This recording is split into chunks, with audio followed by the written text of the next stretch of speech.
aqui, tem bastante paciente na região.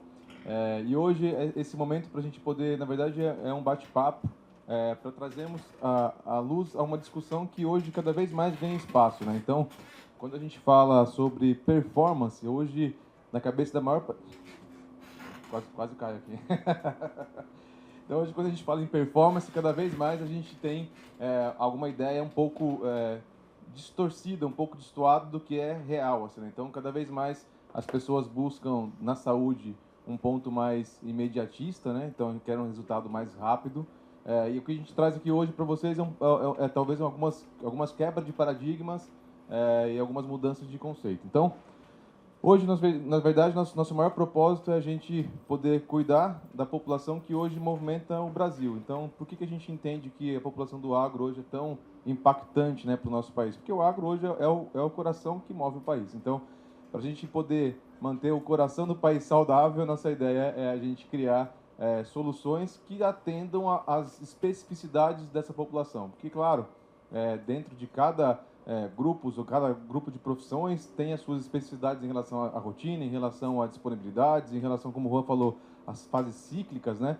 Mesmo dentro do mundo do agro, se a gente separar em pecuária ou na produção rural, a gente vai ter mecanismos de ciclos diferentes de como funciona a rotina dessas pessoas. Então, reconhecer cada dinâmica disso é algo bastante importante. Bom, se a gente pensa que hoje o agro ele tem tanta movimentação dentro do Brasil, a gente entende que essa região aqui, especificamente onde nós estamos aqui hoje, né, o do Oeste Baiano, ela é responsável hoje, dentro do eixo Mato Piba, é responsável por um grande movimento do agronegócio do país, e cada vez mais as empresas elas vêm se profissionalizando, elas vêm incluindo tecnologia, melhorando seus processos de gestão, e nada mais sensato de que nós possamos aliar as melhorias também do processo de saúde, porque estar bem com sua saúde vai repercutir diretamente na sua capacidade produtiva. Então, a gente entendendo isso, a gente vem se aproximando e trazendo essas discussões, esses debates, para que vocês consigam passar a refletir e trazer tamanha importância que vocês trazem para o trabalho, também trazer a devida importância para o autocuidado e para o cuidado em saúde. Bom, eu queria saber de vocês um pouquinho, a ideia é realmente que seja algo mais descontraído. Queria, se possível, ouvir um pouquinho de vocês. Como é que vocês se consideram hoje em relação à saúde? Vocês acham que a saúde de vocês está em dia? Se vocês, hoje, numa alta análise, uma pergunta simples, você considera que sua saúde está em dia? Poderia levantar a mão, hein, por favor? Quem acha que está? Mais ou menos? Está em dia. Bom, já que agora que a gente vai fazer um ciclo mais descontraído de conversa, eu gostaria de convidar também a doutora Camila, que é advogada do grupo Washington Pimentel, e ela é especialista em direito médico, para compor a mesa aqui com a gente e a gente discutir um pouquinho melhor sobre essa questão. A de vocês está em dia, mas e da família de vocês? Vocês concordam que hoje todo mundo está onde deveria estar do ponto de vista de saúde? E assim, eu acho que talvez seja até uma questão importante de se perguntar, vocês têm ideia de fato o que é o conceito de saúde hoje, o conceito moderno de saúde? Porque muitas das vezes a gente acha que saúde é estar bem com o corpo, saúde física. Mas hoje a gente amplia um pouco esse conceito. Saúde, na verdade, é um conceito bio, psico e social. Então, se você, em algum momento, tem algum problema, que seja um problema social, que seja um problema dentro da família, que seja um problema psicológico, estresse, tristeza, o que muitos hoje chamam de transtorno depressivo, tudo isso a gente considera como falta de saúde, tá bom? Cada vez mais a saúde mental ela entra como um ponto sensível e importante. Né? Então, e é interessante quando a gente traz o conceito em relação à família, né? Quando a gente pergunta em relação a como está a saúde da família, porque você estar bem consigo mesmo não necessariamente vai impactar sempre, né, todas as pessoas ao seu redor, a sua família ao seu redor, e isso consequentemente acaba impactando na sua saúde como um todo. Então, se você está se cuidando, mas se seu cônjuge está se cuidando, o filho, o pai, enfim, alguém ao seu redor não mantém essa preocupação, isso de alguma forma impacta, mesmo que seja mentalmente, na sua percepção em relação à saúde, na sua própria saúde. Então, é interessante, né, que até pouco tempo atrás a gente via que as mulheres sempre tiveram uma tendência a se preocupar muito mais com a saúde do que os homens, né?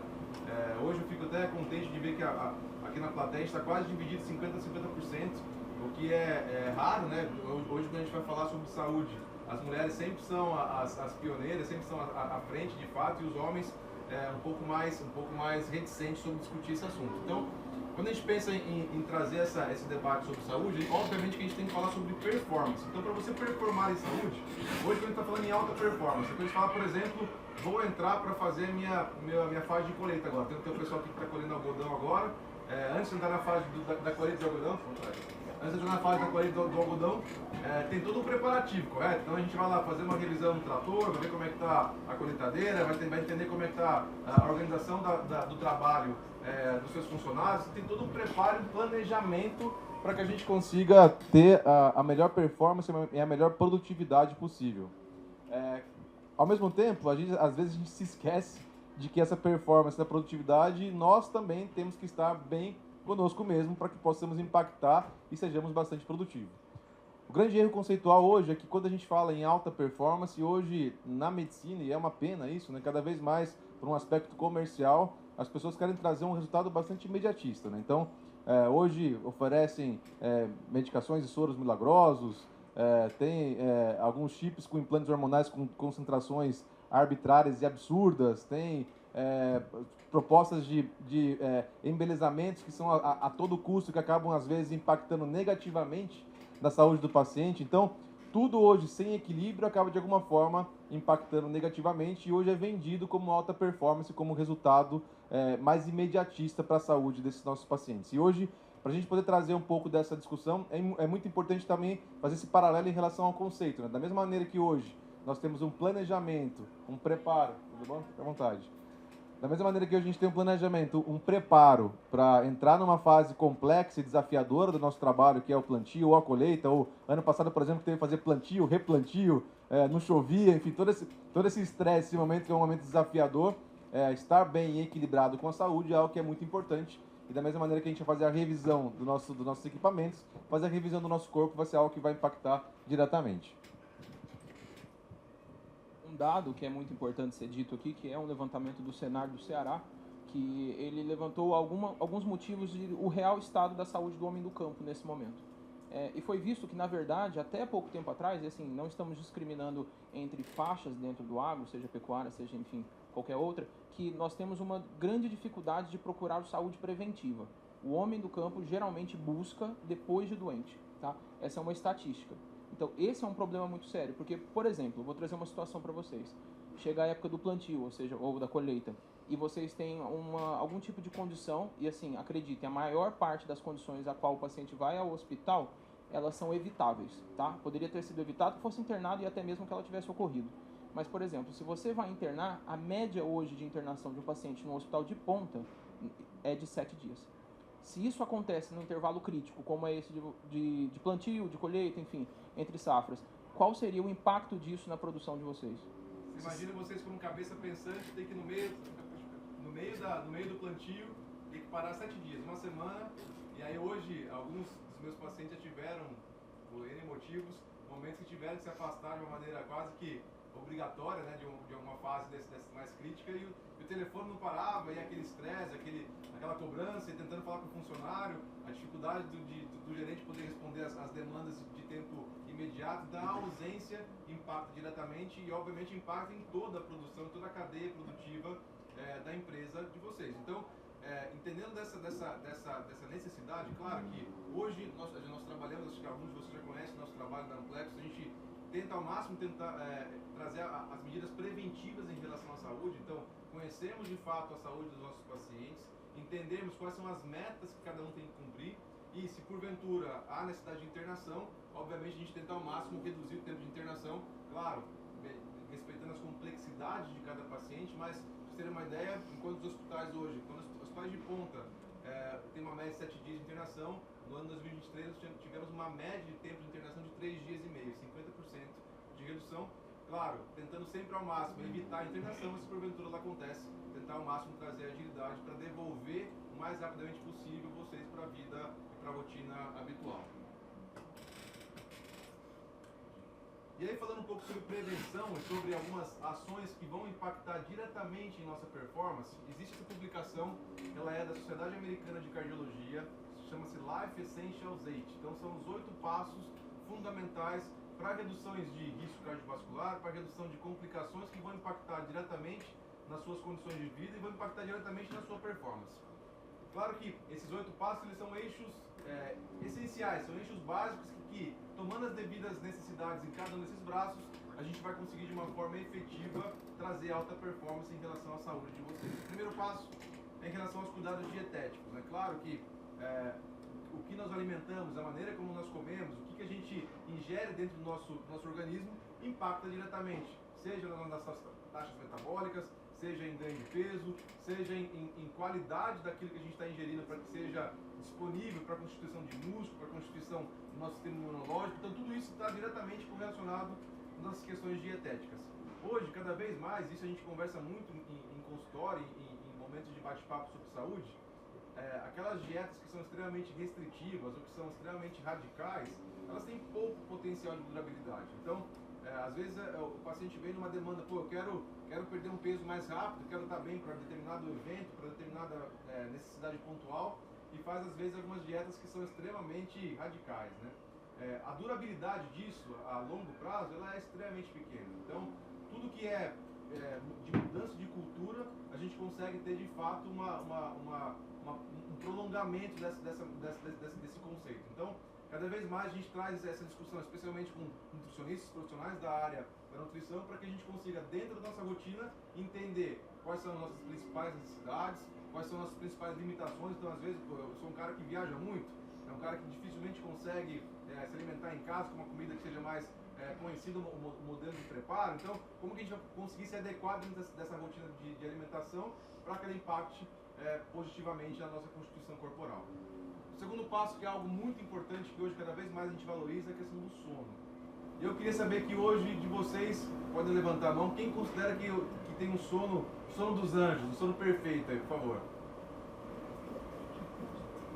Poucos, né? Eu acho que deve dar aí mais ou menos uns 20% das pessoas, e isso cada vez mais comum, assim. Então, entendendo que a qualidade do sono hoje impacta de...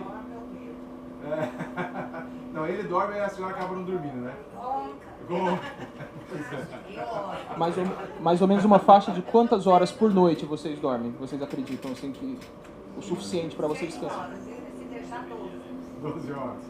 Sabe que até pouco tempo atrás a gente tinha aquele conceito de que tinha que dormir 8 horas. E aí, alguns anos recentes, né, tentou-se desmistificar isso, falar que na verdade cada pessoa tinha sua própria biologia, ritmo biológico e tal, mas recentemente volta-se uma discussão e puxada novamente pela Sociedade Americana de Cardiologia que pelo menos 7 horas de noite de sono dormidas são essenciais para conseguir ter o reparo, para conseguir ter melhoria de memória, para conseguir ter um descanso, consolidação de aprendizado. Uma queixa muito comum hoje no consultório é: doutor, minha memória não está boa. E aí hoje, depois da pandemia, isso teve uma crescente assim, exponencial. A gente sabe, claro, que a Covid-19 sim deixou sequelas, inclusive neurológicas, em boa parte dos nossos pacientes que impactam em memória. Contudo, quando a gente vai um pouco mais a fundo nessa conversa, é muito comum que os nossos pacientes apresentem algum tipo de distúrbio do sono que, consequentemente, não conseguem dormir, e isso impacta absurdamente na qualificação do que você consegue incorporar de novos aprendizados e de memória simples. Né? Não estou lembrando mais o nome das pessoas, ou esqueço alguma coisa que eu lembrava muito mais facilmente. Então, cada vez mais o sono é valorizado nesse quesito.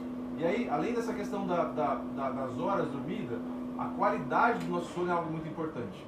Eu não sei se vocês têm essa informação, mas nosso sono tem várias fases, né? Então, a gente começa com uma fase inicial do sono pela indução do sono, e a fase onde a gente tem realmente a reparação, que é a fase do sono REM, que é o sono profundo, que é quando a gente sonha, quando a gente realmente tem um aprofundamento do sono. Ele tem que ter pelo menos, durante o período todo de sono, de 3 a 4 horas de sono REM, para que consiga ter um descanso real. E ao longo da noite, nós todos temos vários micro despertares, então a gente fica acordando e não toma consciência disso. Esses micro despertares são eventos neurológicos que não trazem a nossa memória. Contudo, existem alguns poluentes do sono que de alguma forma vão fazer com que esses micro despertares sejam mais frequentes e que eventualmente não sejam tão micro despertares e sejam realmente despertares noturnos. E aí o paciente começa a ter memória de que não está conseguindo dormir, que está acordando várias vezes, não aprofunda até o sono REM e ele acorda, às vezes dorme 10, 12 horas, mas no dia seguinte continua com sono, continua cansado, tem sonolência durante o dia, depois do almoço é impossível ficar acordado, o cara tem que tirar o cochilo.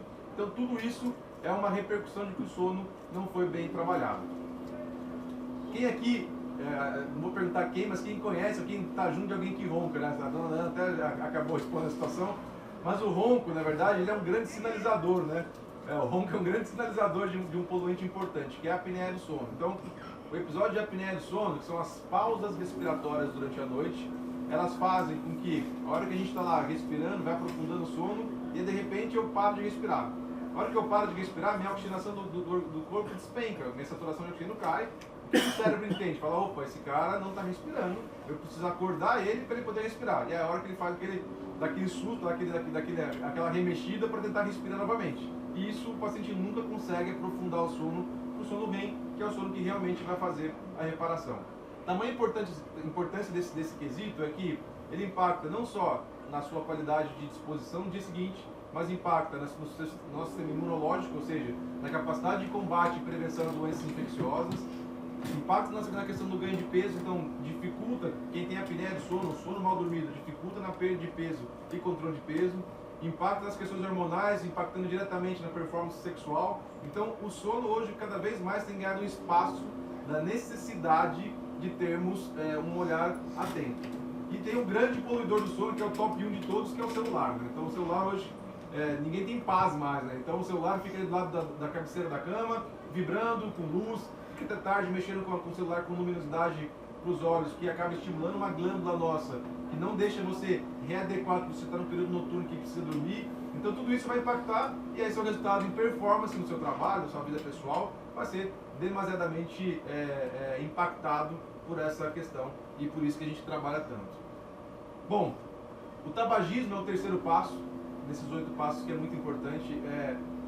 Claro que o tabaco como algo comercial, ele perdeu muita força recentemente, né? Então assim, hoje a gente não tem mais tanta força do tabaco convencional, mas veio uma maldição chamada vapor, que é algo recente, que tem assustado muito a nós todos, especialmente que tem cada vez mais penetrado em pessoas jovens, né? Então até adolescentes hoje acreditam que seja algo inócuo, e já tivemos aí casos inclusive de pacientes jovens com 20 e poucos anos com internações com pneumonias complexas resultantes do vapor, né? Então hoje ele tem essa vantagem de não dar cheiro, então as pessoas acham que pode fumar em qualquer lugar, e acreditem, ela dá um altíssimo impacto negativo para a saúde cardiovascular.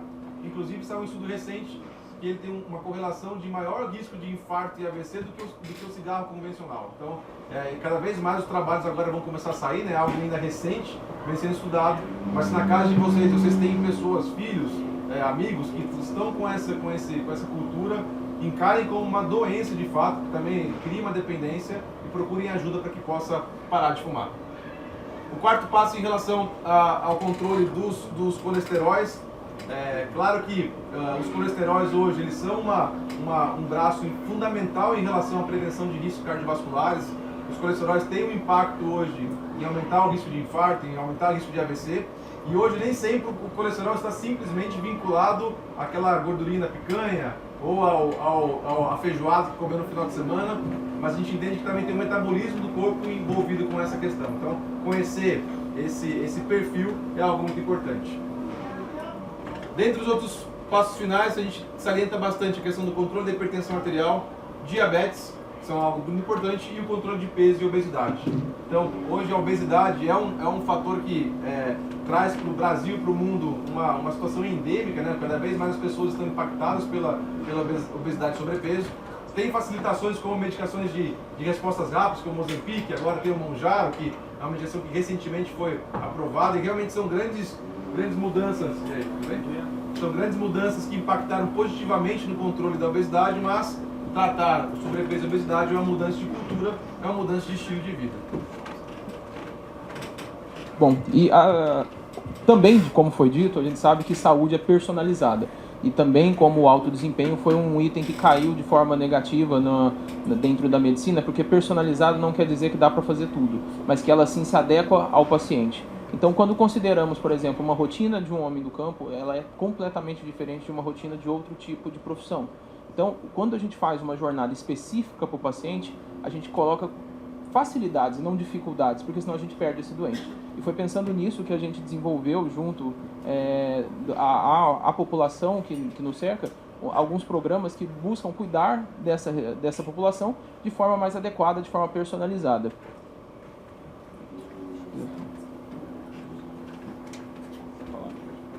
E esse é um programa novo que a gente chama de Pronto para Cuidar, tá?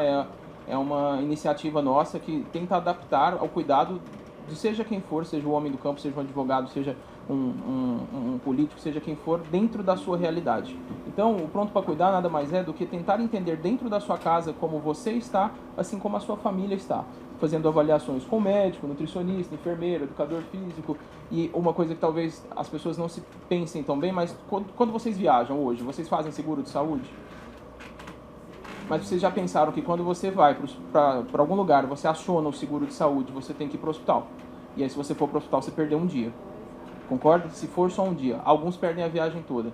E é por isso que muitas das vezes a gente acompanha o nosso paciente à distância, fazendo roteiros, fazendo diversos tipos de cuidado para que ele faça uma viagem mais tranquila e, se necessário, procurar um atendimento médico, que ele nos procure. Ele já sai daqui com basicamente 80% das medicações que ele precisaria fazer uso numa viagem sem a necessidade de procurar um pronto-socorro. A maioria das vezes dá para tratar em casa. Claro que hoje, quando a gente vai pensar em construção de performance nessas duas fases que são muito essenciais para vocês produtores rurais, que é a fase do plantio e a fase da colheita, a gente entende que nesses períodos poder focar suas energias completamente nessas etapas de trabalho é muito importante, né? Então, hoje a gente entendeu que boa parte dos nossos pacientes aqui em Luiz Eduardo Magalhães, acredita, a gente está com quase 180 pacientes aqui na cidade, somando Barreiras e Luiz Eduardo Magalhães. A gente entendeu que nessas duas fases críticas do ano, nossos pacientes desapareciam. Então, assim, não tinha notícia, não sabia o que estava acontecendo. No máximo, eu falava com a esposa de algum, ou com o gerente de algum outro, que, ó, ele está aqui na loucura, você não conseguia nem falar com ele. Então, a gente via que essas pessoas, quando voltavam 4 meses depois, 5 meses depois, normalmente, as taxas estavam todas alteradas, aquele tratamento que estava bem engajado previamente já desengajou durante esse período. E aí o foco que foi total de produtividade no quesito trabalho, esqueceu-se da produtividade do controle das suas condições de saúde.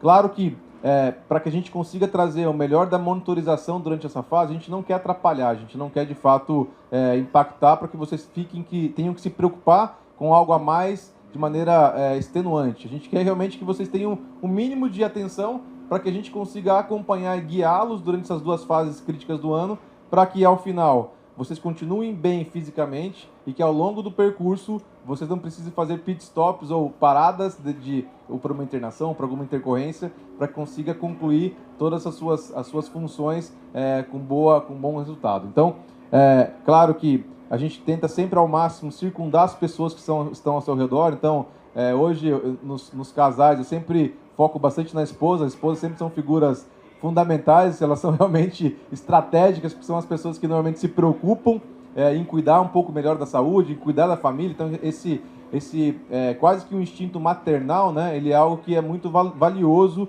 nesse conceito em relação à performance e saúde do homem do campo. Então, nossa proposta hoje sempre previamente a esses períodos críticos, que vocês vão sabidamente ficar mais focados e afastados das suas condições de saúde, que a gente consiga analisar mais precisamente, trazer um planejamento detalhado de quais são as metas que vão ter que ser cumpridas durante esse percurso, que a gente consiga, com o apoio de um enfermeiro navegador, monitorar essas metas, mesmo sem vocês estarem atentos em relação a isso, para que a gente consiga intervir e apoiá-los precocemente, para que a gente não tenha infortúnios durante essas duas etapas tão significativas. Alguns atendimentos eles são realizados por meio de educacional, né? A ideia seria conscientizar a pessoa dentro de casa e mostrar para ela uma realidade, e outros intervencionistas. Tá? Então, quando falamos em enfermeiro navegador, o enfermeiro que vai conduzir vocês durante todo esse projeto, assim como nutricionistas que vão fazer um diagnóstico nutricional, fisioterapeutas que vão fazer um diagnóstico de postura, inclusive, dentro da sua casa. Talvez poucos saibam aqui, mas de acordo com o que o tempo vai passando, existe um grande aumento do risco de queda, né?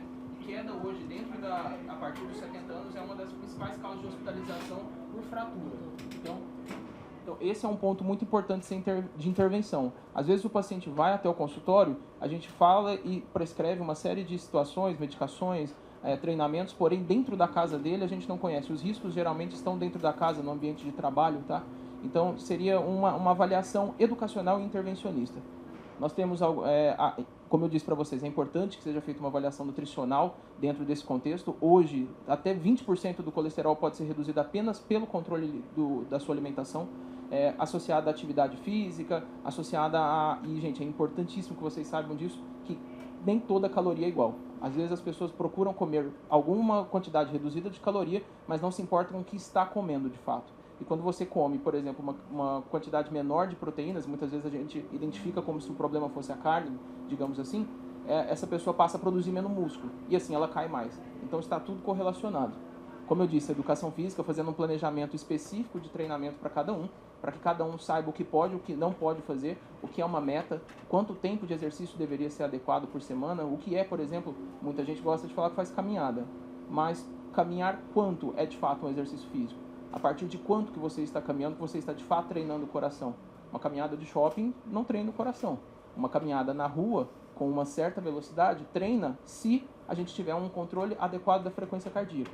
E por isso hoje, como a gente estava falando, a gente monitora muito a distância, temos, por exemplo, alguns dispositivos wearable, né, o relógio. Muitos que têm a Apple Watch, ou se não o dispositivo da Samsung, controlam essa frequência cardíaca e durante a atividade física a gente consegue identificar, por exemplo, se você está numa zona de condicionamento para que seu coração esteja sendo treinado ou não. Aqueles que são diabéticos, hoje nós temos chama Librium, que é um dispositivo que você coloca no braço e você não precisa ficar furando para saber o quanto está. Ele faz uma monitorização dessa glicemia e seu médico recebe instantaneamente. Se você tem uma cardiopatia, um problema no coração, você usa o relógio ao identificar essa arritmia, ele manda o seu eletro para o médico. Então isso tudo hoje já é possível para que seja feita uma monitorização do paciente mesmo fora do consultório. Viu, sobre exercício físico, é importante um ponto crucial. Assim, quem de vocês aqui tem uma rotina de atividade física realmente bem seguida? Por favor, levanta a mão.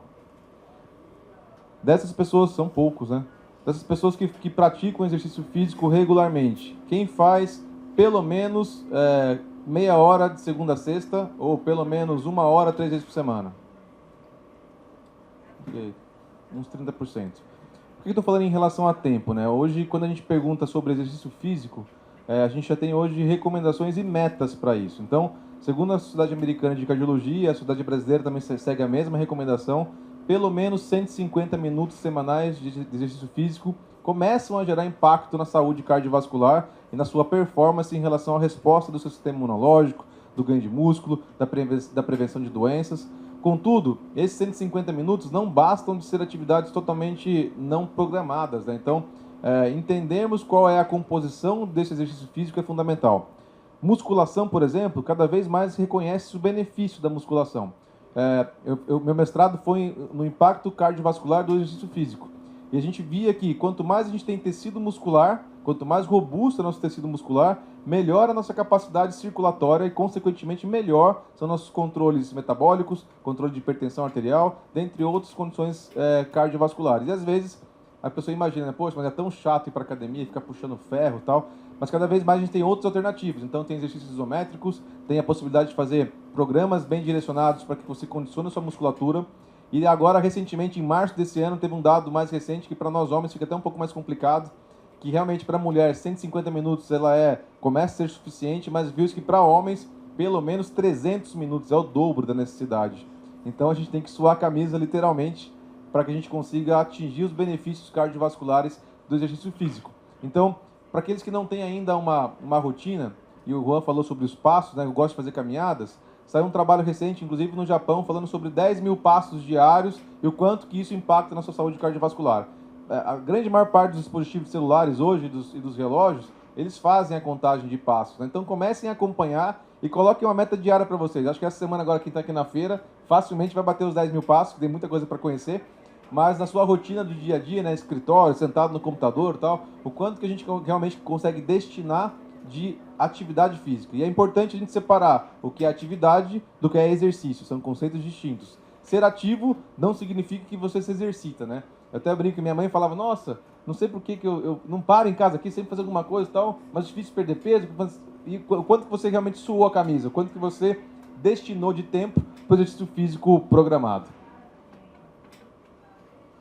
Bom, acho que nosso principal recado para vocês era trazer que, quando a gente pensa em performance em saúde, a gente precisa ampliar e sair um pouco da nossa zona de conforto, da nossa caixinha, daquilo que só vou tratar um problema, só vou tomar remédio para tratar uma doença, e dos exames nada mais farei. Então, exame não cura ninguém, exame não previne ninguém, o que a gente tem que fazer realmente é um planejamento em relação ao nosso autocuidado. E cada vez mais entender que performance ela é algo construído, não é algo imediato, não tem uma pílula milagrosa, não tem um soro milagroso, não tem nenhum procedimento milagroso que vai te trazer alta performance, mas é uma mudança de cultura de vida que vai impactar a sua saúde mental, física, a saúde das pessoas ao seu redor, e isso, consequentemente, constrói o que a gente chama de alta performance. Bom, gente, agradecer a presença de todo mundo aqui. Eu queria fazer uma breve discussão aqui para que vocês entendessem o conceito. A gente trouxe a doutora Camila para participar com a gente. Ela é advogada do grupo WP. Ela é especialista em direito médico. Talvez aqui poucos saibam, mas antigamente, isso todo mundo conhece, todo mundo tinha o seu médico. A pessoa ia no seu médico. Ela não vai no pronto-socorro sem avisar o seu médico. Ela não tem um problema em casa sem avisar o seu médico. E isso a gente chama de médico assistente. Mas com o passar do tempo, essa cultura do seu médico caiu. Então você chega no pronto-socorro, você é internado para uma pessoa que talvez você não conheça, e você vai conhecendo ela ao longo do tempo, e às vezes nem é a mesma pessoa que vai passar, porque não centraliza o cuidado de uma pessoa, né?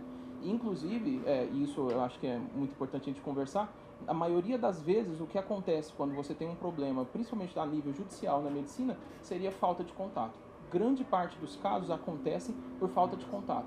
A pessoa não tem uma boa ligação com o médico, ela não tem um bom canal de comunicação com o médico, e o médico não tem um bom canal de comunicação para falar de fato o que acontece com aquele paciente, como vai ser a evolução, quais são os riscos e tudo mais, e isso gera problemas. Tá? Então eu queria ouvir da doutora Camila o que ela acha em relação a isso, sobre a questão da importância de centralizar o contato e o cuidado dentro da medicina para uma pessoa ou uma equipe do ponto de vista judicial. Bom dia a todos e a todas. Olha, inicialmente eu preciso dizer que eu estou lisonjeada com o convite em participar aqui e também encantada com toda a explanação de conteúdo, com tamanha propriedade, né? Preciso, antes de responder a pergunta, me apresentar um pouco para que eu possa mostrar a conjuntura da reflexão a trazer aqui.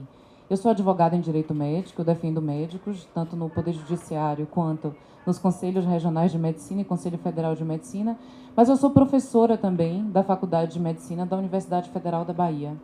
E o departamento em que eu estou alocada é justamente o Departamento de Medicina Preventiva e Social. Então, todos os conceitos que foram aqui tratados, eles foram os conceitos que nós, pesquisadores na Faculdade de Medicina, trazemos como conceitos de ponta, como conceitos que são os mais importantes atualmente no Brasil e no mundo. Nós tivemos uma fase extremamente tecnicista, biologicista da medicina, que valorizava muito mais o ponto de vista tratamentoso posterior do que necessariamente o ponto de vista preventivo. Então, quando os senhores e senhoras estão diante de médicos e de um grupo como esse, que prioriza a prevenção, certamente estão diante da medicina pioneira, né? Então, eu quero inicialmente fazer esse agradecimento e esse elogio, tá bom? De fato, quando nós percebemos o ponto de vista do Poder Judiciário, e isso também nós pesquisamos dentro da Faculdade de Medicina, nós entendemos que o maior redutor de danos no que se refere à judicialização é a comunicação na relação entre médicos e pacientes. As maiores revistas científicas indexadas, elas trazem estatísticas mostrando que uma boa comunicação, através da empatia, inclusive, que é uma aproximação intersubjetiva, porque nós temos dois sujeitos naquela relação entre médicos e pacientes, que a empatia e a comunicação, de fato, reduzem os litígios, reduzem os problemas. Isso é algo que favorece não só os médicos, obviamente, porque tem uma redução de probabilidade de problemas com o Poder Judiciário e com o Conselho Federal de Medicina, mas, sem dúvida, é uma questão que favorece demasiadamente os pacientes. Porque o que os pacientes querem é não precisar ter problemas com os médicos. Eles não têm a pretensão de litigância, eles têm a pretensão de cuidado. Durante muito tempo, se falou sobre um ponto de vista paternalista do exercício da medicina. Hipócrates, que é considerado, né, um grande pensador da medicina, que viveu na ilha de Kos, na Grécia, no século IV a.C., e ele dizia sobre toda essa importância da comunicação e do sigilo, do respeito, né, absoluto. E o que mais se verifica hoje é justamente essa tentativa de resguardo da relação sob o ponto de vista da prevenção. O paternalismo antes tinha uma ideia de que só o médico conhecia a verdade, que não precisava ouvir o paciente. Então, quando os senhores trazem aqui não só uma proposta de prevenção, mas um diálogo aberto com os pacientes, sobretudo até em cenários em que eles se sentem extremamente vulnerabilizados, como a viagem para o exterior, isso é fantástico. E é pioneiro também, porque o que a gente mais tem hoje é a telemedicina alcançando e desbravando territórios. Então, eu acho que o comentário que eu tenho a fazer é muito mais elogioso do que qualquer questionamento. E, de fato, me sinto lisonjeada por ter feito parte dessa mesa, tá bom? Parabéns, doutores.